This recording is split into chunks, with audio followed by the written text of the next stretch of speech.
we talked Mats Zuccarello, and you're like, this contract I'm good with. So I'm very intrigued to hear what you think about the Marcus Foligno 4-year, $4 million per year extension that was signed hours later.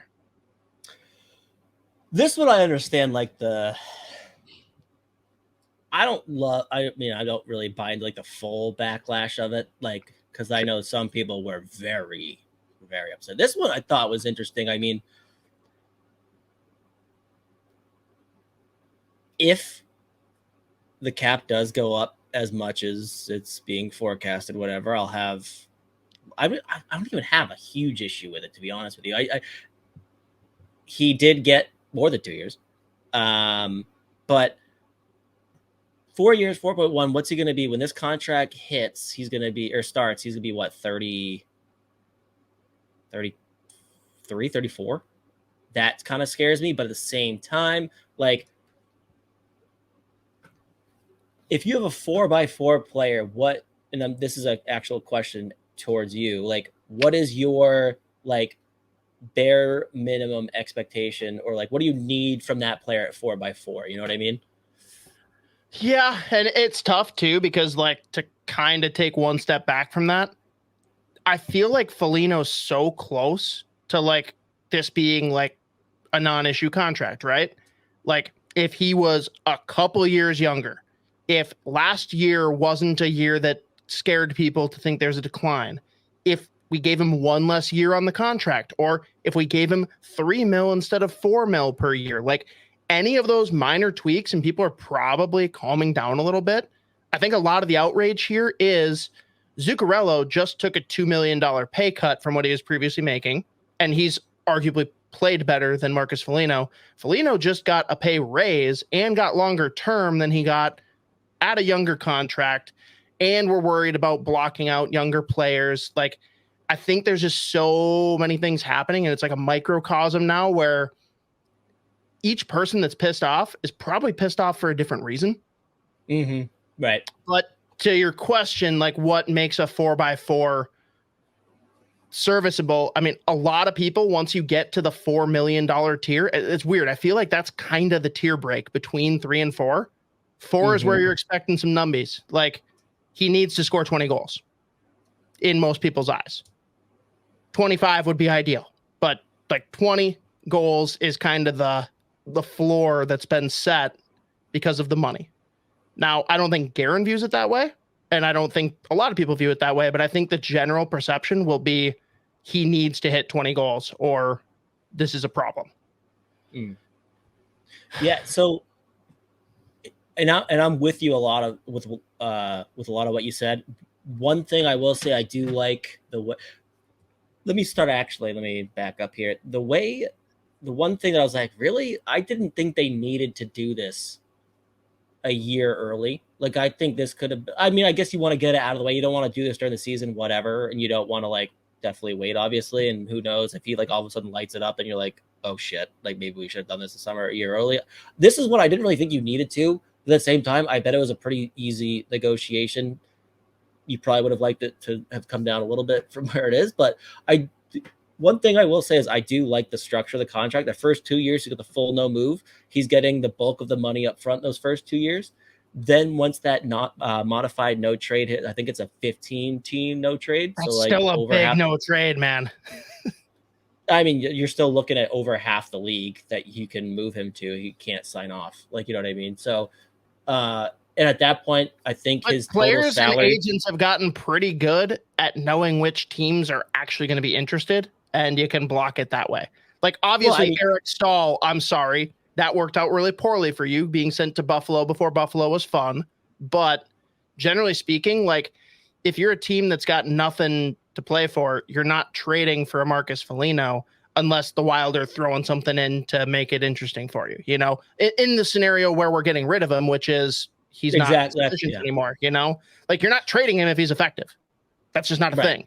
And Arizona is looking like they're on the up and up now that they're Saudi backed, and it's probably going to be a lot tougher to find someone that's willing to eat a contract you don't like. Now, $4 million, not the worst. And to your point, even though it doesn't impact the salary cap implications, the lower money on the back end means that people are more willing to take him.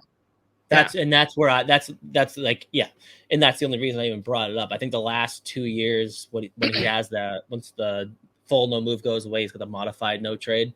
I think it's like $6 million of the 14, whatever it is, or 16. But, and again, like we're also doomsday scenarioing this, right? Where we're assuming he's going to completely fall off a cliff or just be not great, or the Wild just need to move him. Like there's no, like, it's funny because I think for Marcus Foligno specifically, I don't think he needs to do, in terms of like numbers and production, I don't think he's going to be a guy that you're looking at the same way that you'd look at like a lesser person in that locker room. Like lesser sounds brutal, but you know, like I think it is different for him because I mean, like, yes, Spurgeon's the captain. He is pretty much the vocal. Like at this point, I think it's been that way for a little bit too. Foligno's the leader for sure. He's the one that gets the boys up and going, especially now that like a lot of the other guys that have done that are gone. It's pretty much him and Maroon right now until we see who steps up this year. Right. So yeah, no, and I'm sure that's a big part of it. Now, and that factors into the money, I think, too. And both probably. But the thing that the way that I've always looked, and I don't even know if this is a good way of looking at it or but in my head, it's always been the way I look at like salaries by tier. Like for me, a $4 million cap hit, I'm like aiming for 40 points. I don't care if it's goals, assists, whatever it is. Like, you know what I mean? Like, and then once you hit the 6, that's when I'm like, okay, then all bets are off really with like how high, how low you want to go. For me, how do you think that Matt Dumba feels right now, just like watching all of these contracts be handed out to legacy guys? And obviously different scenario because he was 1 year early for going to free agency. Like this year, there isn't money. Do you think that he's a guy that Guerin goes out of his way to keep if we get into next season? Like if Dumba had 1 more year on his deal right now, would Guerin be clumping him into this group? I think it's so different with forwards and defensemen. I really do, because there's like you got 6 D-men and you got half the, you know what I mean? So there's less money, like there's less dollars to give out to your back end. Or then if you want to play devil's advocate, it's like, well, what's ultimately what's winning you fucking playoff game? You know what I mean? So, and I think with Dumba, like it just like I think we all know that they would have loved to have kept him around. Like no one in that organization was excited to like not re-sign him. But I do think it is different with forwards and defensemen just because like there's so much more focus. Like when Matt Dumba fucks up versus when Marcus Foligno fucks up, like what's going to end up happening? Like maybe like Foligno misses an open net. Meanwhile, if Dumba like misses a back, or like just like doesn't see someone behind him, like that's a tap in goal, like that could be the game. It is just different, I think. I agree that it's different, but I also think that there's like way more hate directed, even like if we remove that element, right? Like if Foligno was a defenseman and Dumba was a defenseman, people just learned to love to hate Dumba, which is like super unfortunate. So brutal, yeah. And don't get me wrong, like his style of play, like there's gonna be boneheaded mistakes. But dude, like look at some of the best defensemen in the league. Like I'll always obviously go to what I know, but like Chris Letang, he can have some of the best games in the world. He's gonna have dumpster fire games because that's the game he plays. Like you're gonna get burned sometimes if you're taking those kind of risks and playing that style of game.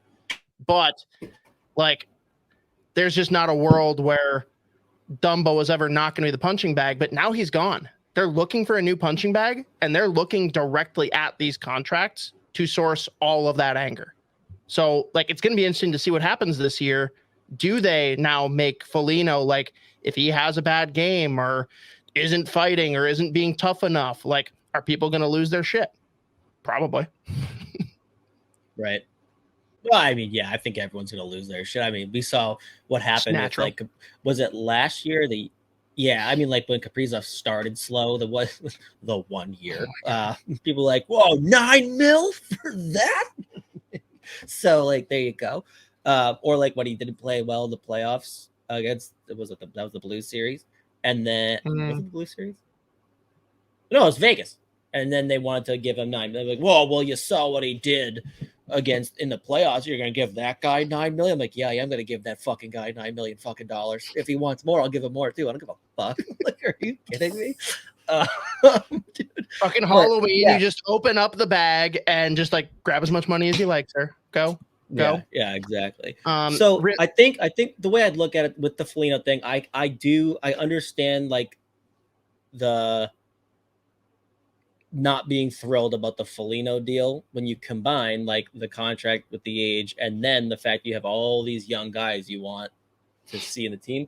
But again, it's always interesting though whenever people say, just as like for me at this point, I'm watching prospects and I'm watching like those guys honestly at this point more than I'm watching the NHL. Like I do think it's very risky to be like, well, all of these guys will be ready 100%. And it's like, it's different if you're blocking a guy like Sammy Walker, though. It's like, well, when he's this age that he's probably ready to rock and roll. Sure. Like, okay, well, and like that's probably right around where he's going to be fitting in that lineup too. So that's the shit that I get. Younger guys. Like Isha even though, right? Like this is how I think a lot of fans feel. It's not even that like, it's not that Foligno was signed. It's not that Zuccarello was signed. It's not that Hartman's going to be signed. It's that all three of them are getting locked in and we're fully blocking it out. Like Isha was very firm on, I don't know who, and I don't know how Guerin's going to decide, but at least one of those three needs to go. One, you can recoup assets, but two, freeing up a spot that's meaningful to give an opportunity for not even a particular prospect, but there's a lot of guys beating at the door. You've got obviously Walker, like you said, you've got Beckman, you've got even Lethierry this year, and then you've got a lot of guys in the next couple of years. And it feels like we're taking several years now and basically saying, even if we've got a guy that's ready, there's really not necessarily a spot based on how the roster's coming together. So like, that's where I'll say it's situational and circumstantial that it happens to be all three of them rather than like just looking and saying, oh, they signed Foligno. Fuck that. Yeah. And I think, and I don't know if this has been because despite the fact that regular season hockey is less than a week away at this point, I still am very much not super engaged on Twitter, especially with angry hockey Twitter / Minnesota Wild fan Twitter, and definitely Boston Bruin fan Twitter. But so I don't know if these two comments or like ideas have been thrown out there. Number one, I'm actually way more interested and like kind of nervous about what the Hartman contract ends up being